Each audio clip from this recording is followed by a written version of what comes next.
痛みを感じろ。痛みを考えろ。痛みを受け取れ。痛みを知れ。痛みを知らぬ者に本当の平和はわからん。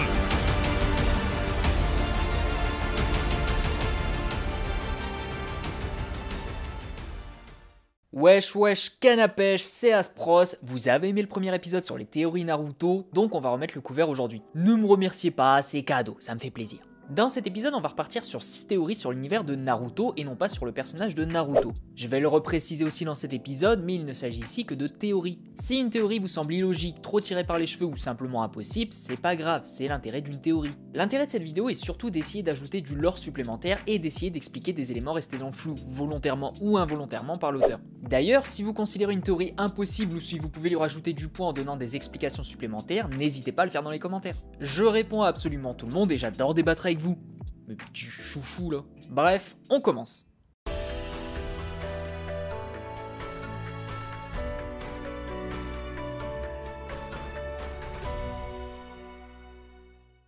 Alors, cette théorie est née d'un troll, mais force est de constater qu'elle peut potentiellement être réelle. Vous vous souvenez de l'équipe de Jiraiya ? Un fan lambda se souviendra que Jiraiya était le prof de Minato, mais le fan d'élite se souviendra qu'ils étaient 3. Sur cette image, on voit que Minato a 2 camarades qui sont totalement passés aux oubliettes. On peut l'expliquer simplement, Minato est un talent si incroyable que les deux sont à jamais restés dans son ombre. Minato était le seul qui avait réellement de l'importance, d'où le fait qu'on n'ait jamais vu les 2 autres. Mais selon cette théorie, ces 2 ninjas sont 2 personnages qu'on connaît. Une idée ?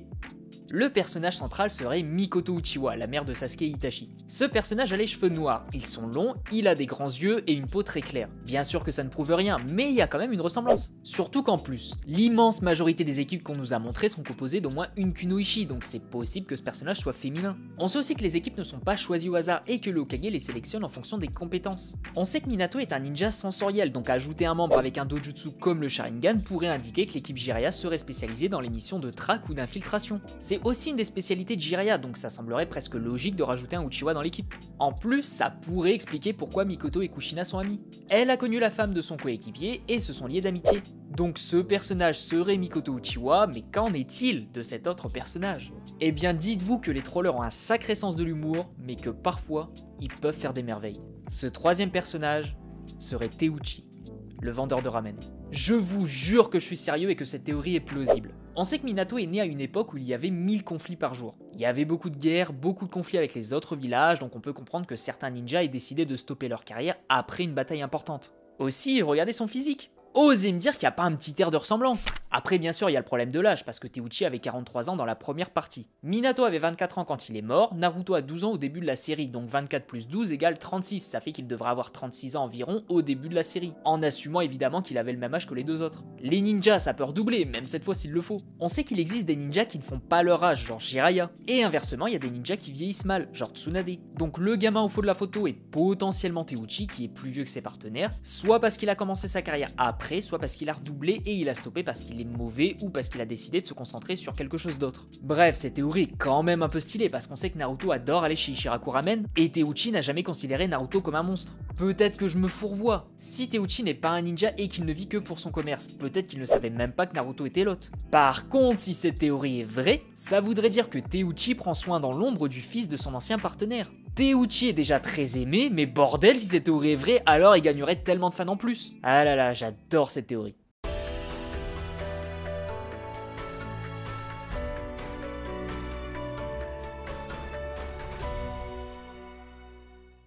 Alors, celle-là c'est une théorie un peu courte mais qui est sympatoche. Danzo est l'un des hauts dignitaires de Konoha et c'est celui qui est considéré à juste titre comme le Hokage de l'ombre. Mais vous vous êtes jamais posé la question de pourquoi Tsunade a été nommé Hokage après la mort du 3e ? Genre, Danzo a toujours voulu devenir Hokage, mais quand Hiruzen est mort, Danzo n'a même pas essayé de revendiquer le titre. Eh bien, selon cette théorie, Danzo ne le pouvait pas à cause des Hyuga. Personne à Konoha ne savait que Danzo possédait l'œil de Shisui en dehors de ses hommes de main. D'ailleurs, Danzo ne se montre que très rarement à la surface. Pourquoi me direz-vous ? Eh bien pour éviter que les Hyuga utilisent leur dojutsu sur lui et qu'ils remarquent qu'il possède l'œil de Shisui. Souvenez-vous, Danzo l'a subtilisé en traite pour ses propres intérêts. Et juste après, Itachi a massacré le clan. Si les Hyuga avaient découvert qu'il possède cet œil, ils auraient pu se demander pourquoi il l'a. Shisui est mort et on sait que sa mort est pleine de mystères. Si Danzo possède cet œil, peut-être qu'il est intimement lié à cette mort. Et par extension, peut-être qu'il est même intimement lié au massacre du clan Uchiwa. Imaginez si le clan le plus puissant et influent de Konoha découvre que Danzo est lié au massacre du clan Uchiwa. Ils auraient pu faire une mutinerie pour destituer Danzo. Et même, Danzo aurait été surveillé en permanence et les Hyuga auraient pu théoriser. Imaginez si Danzo avait aidé Orochimaru à rentrer au village pendant l'attaque de Konoha pour qu'il tue le Hokage et qu'il prenne sa place. Réclamer le titre d'Hokage juste après était trop dangereux pour sa couverture. C'est pour ça qu'il a attendu patiemment la prochaine occasion qui allait arriver incessamment sous peu. Il savait que l'Akatsuki allait attaquer le village à un moment donné, donc il avait juste à attendre ce moment, se cacher pour survivre, et réclamer la place juste après. C'était le moment parfait pour qu'il soit au-dessus de tout soupçon. Donc Danzo ne pouvait pas réclamer la place plus tôt, parce que les Hyuga auraient pu le soupçonner de trahison, et attendre était le meilleur plan pour lui. Cette théorie est cool, même s'il y a quand même une part de moi qui me dit que Danzo n'était juste pas encore créé au moment de la partie 1. Ce qui explique pourquoi il n'a pas réclamé le titre. Mais l'un n'empêche pas l'autre. Donc si cette théorie est vraie, Danzo n'a pas pu devenir Hokage à cause des Hyuga, et ça, c'est stylé.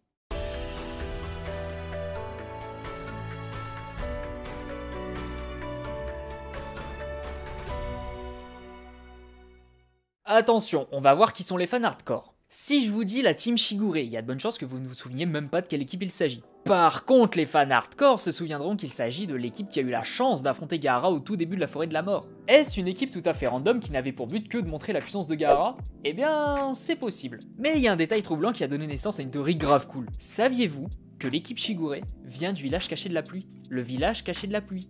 Celui dont Pain est le chef. Du coup, selon cette théorie, Pain aurait envoyé cette équipe à l'examen Chunin afin de collecter des informations sur les Jinchuriki et notamment Gaara. Quand on y pense, cette théorie est vraiment plausible. La première étape pour s'occuper d'un Jinchuriki, c'est de collecter des informations. Quels sont les pouvoirs de l'hôte? À quel point il est fort? Est-ce que sa personnalité peut être utilisée? Bref, faut collecter des infos et le meilleur moyen de faire ça, c'est pendant un examen qui va tester les participants de toutes les façons possibles. Donc la team Shigure aurait attaqué Gaara directement après le début de l'épreuve afin de collecter des informations sur lui pour le compte de Pain et donc par extension pour le compte de l'Akatsuki. Malheureusement pour eux, Gaara était trop fort et leur mission fut un échec. Mais si cette théorie est vraie, alors on aurait là un bon foreshadowing sur le fonctionnement de la partie 2 et sur l'un des antagonistes les plus emblématiques de la série. C'est clairement une des théories les plus plausibles que j'ai lues sur Naruto. Bref, elle est trop cool.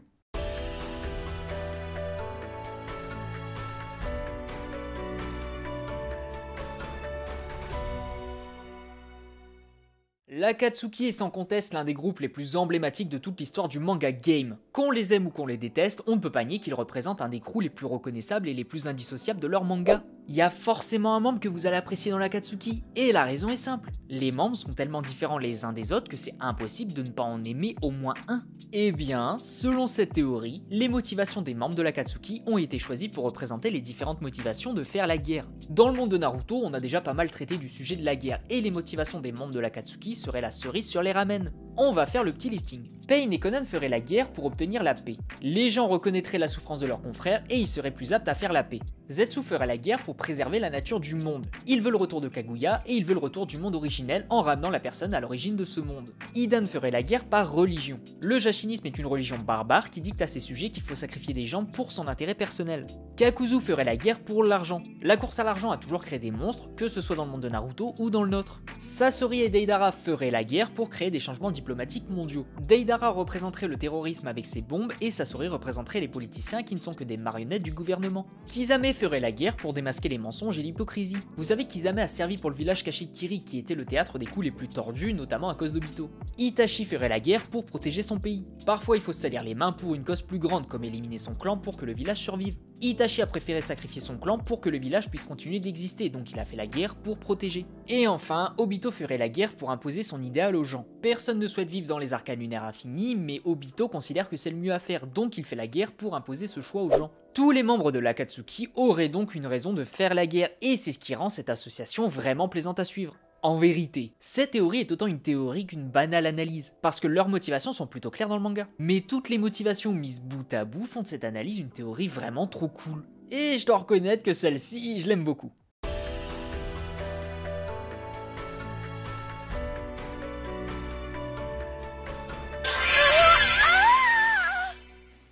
Karine. C'est un personnage vraiment bizarre. Elle fait partie de l'équipe de Sasuke et c'est clairement un personnage sous-coté de fou. Je comprends que sa personnalité peut ne pas plaire, mais elle est directe, elle est drôle, elle a des pouvoirs intéressants et une histoire plutôt sympa. Donc arrêtez de l'ignorer, je vous prie. Eh bien, saviez-vous que même un perso secondaire comme Karine peut avoir une théorie vraiment stylée? Selon cette théorie, Karin aurait été manipulée pour qu'elle soit Red Dingue de Sasuke. Selon l'histoire, Sasuke l'aurait sauvée pendant l'examen Chunin et depuis elle est devenue folle de lui. Mais imaginez un instant qu'Orochimaru ait manipulé ses souvenirs pour qu'elle pense que cette scène est arrivée, alors que ce n'est pas le cas.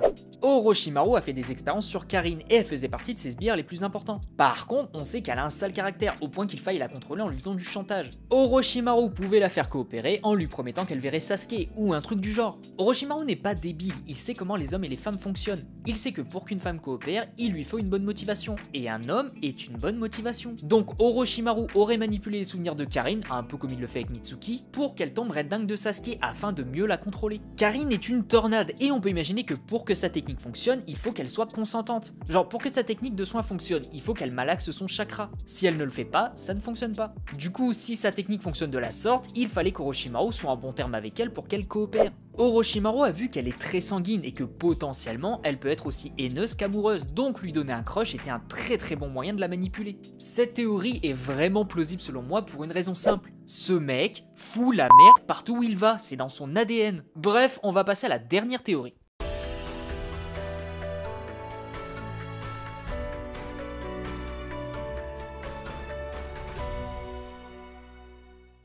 Énorme théorie pour conclure cet épisode 2. Comment est mort le premier Hokage, aka Hashirama Senju? Soyons clairs, la cause de sa mort n'a jamais été révélée et faut qu'on en parle. Mais avant, pourquoi c'est aussi important? Hashirama est un monstre. Même plusieurs décennies après sa mort, on cherche à utiliser ses cellules pour se rapprocher un peu de sa force légendaire. Légendaire n'est ici pas une exagération puisque les gens doutent de ses exploits tellement il semble impossible. Voir Madara, le ninja qui a fait trembler le monde entier, utiliser le Susanoo parfait sur Kyuubi, le bijou le plus puissant, c'est impressionnant. Vous savez, il a fait quoi l'enfoiré quand il a vu ça? Il a souri. Vous voyez ce niveau de testostérone? Mais du coup, la question se pose. Comment il a pu mourir? Comment le mec qui possède une puissance à la limite du hack a pu mourir? Comment le mec qui est la réincarnation d'un demi-dieu a pu mourir? La théorie que j'ai vue un peu partout, c'est qu'Hashirama est mort à cause de ses cellules. On sait que les cellules ne peuvent pas se régénérer à l'infini. Du coup, quand on régénère ses cellules pendant un combat, on réduit son espérance de vie. Pas forcément de beaucoup, mais quand on le fait souvent, ça peut réduire drastiquement la vie. Hashirama utilisait en permanence des jutsu de soins parce qu'il se battait en permanence. Il y avait le conflit Uchiwa Senju, donc il y était obligé. La théorie de la majorité veut donc qu'il soit mort parce que son espérance de vie est arrivée à terme. Donc il serait mort d'une cause naturelle, mais prématurément à cause de sa technique. Cette théorie est possible, mais oh là là, elle est vachement moins stylée que celle que je vous propose aujourd'hui. Tenez-vous bien, selon cette théorie, Hashirama est mort d'une tumeur. Pour comprendre pourquoi cette théorie est géniale, on va faire un petit cours de médecine. Évidemment, je ne suis pas étudiant en médecine, médecin, chirurgien ou quoi que ce soit. Mon expérience médicale me vient majoritairement de Dr House, Grey's Anatomy et du Dr Ibert. Donc soyez indulgents les médecins qui m'écoutent. Selon le site e-cancer, une tumeur est une grosseur plus ou moins volumineuse due à une multiplication excessive des cellules normales ou anormales. Les tumeurs bénignes se développent de façon localisée sans altérer les tissus voisins. Les tumeurs malignes ont tendance à envahir les tissus voisins et à migrer dans d'autres parties du corps produisant des métastases. Vous avez pas décroché, c'est bon? Une tumeur est donc provoquée par une multiplication excessive et incontrôlée des cellules. Dans notre monde à nous, la cause d'un cancer peut être génétique ou parce qu'une cellule est abîmée et qu'elle s'est mal régénérée. J'imagine que c'est pas les seuls cas, mais bon, on va s'arrêter ici, j'ai ce qu'il me faut. Comme je l'ai dit plus tôt, Hashirama utilisait souvent cette technique de soin, ce qui fait que ses cellules étaient sans cesse régénérées. Donc c'est plutôt facile d'imaginer qu'une cellule à un moment donné a posé problème et que par effet boule de neige, une tumeur s'est développée. Concrètement, le fait qu'Hashirama régénère en permanence ses cellules a posé problème pour son corps. En gros, il aurait créé lui-même sa tumeur avec sa technique, mais il pouvait pas faire autrement, fallait qu'il puisse survivre sur le champ de bataille. On sait aussi qu'Hashirama est mort relativement jeune. Il a été ramené avec le physique de quand il est mort, donc il n'était pas très vieux. Tsunade utilise aussi ses techniques de régénération et pourtant elle est encore en vie malgré son âge avancé. Peut-être parce qu'elle a du sang Uzumaki et qu'elle a moins utilisé ses techniques de soins qu'Hashirama, c'est possible. Mais il y a aussi la possibilité pour qu'Hashirama soit mort prématurément à cause d'une tumeur. Ce qui le rendait presque invincible a causé sa perte. Perso, je suis carrément plus fan de l'idée qu'il soit mort d'une tumeur que de son espérance de vie raccourcie. Bref, cette vidéo est maintenant terminée et comme la première fois, c'était trop cool. J'adore les théories Naruto parce que je redécouvre des choses de l'univers de Naruto et j'essaie de combler les vides en faisant mes petites recherches. Il y a encore tellement de théories que j'ai laissées de côté que je peux déjà vous annoncer qu'il y aura un épisode 3, donc n'hésitez pas à parler de vos théories les plus plausibles, les plus folles ou les plus stylées dans les commentaires. Si la vidéo vous a plu, peut-être pourriez-vous considérer d'aimer la vidéo et de vous abonner, ça récompenserait mon travail. Même si on va pas se le cacher, chercher des théories sur Naruto, c'est un travail de rêve. 1000 bisous pour mes 1000 abonnés et plus, prenez soin de vous, et au revoir, à la revoyure, bon voyage, arrivederci, sayonara, adieu, bon débarras, bon vent, que le diable t'emporte à 312 km, ne reviens pas, que je ne te revois plus, hasta la vista, tire-toi et taille la route. Pouya chaka.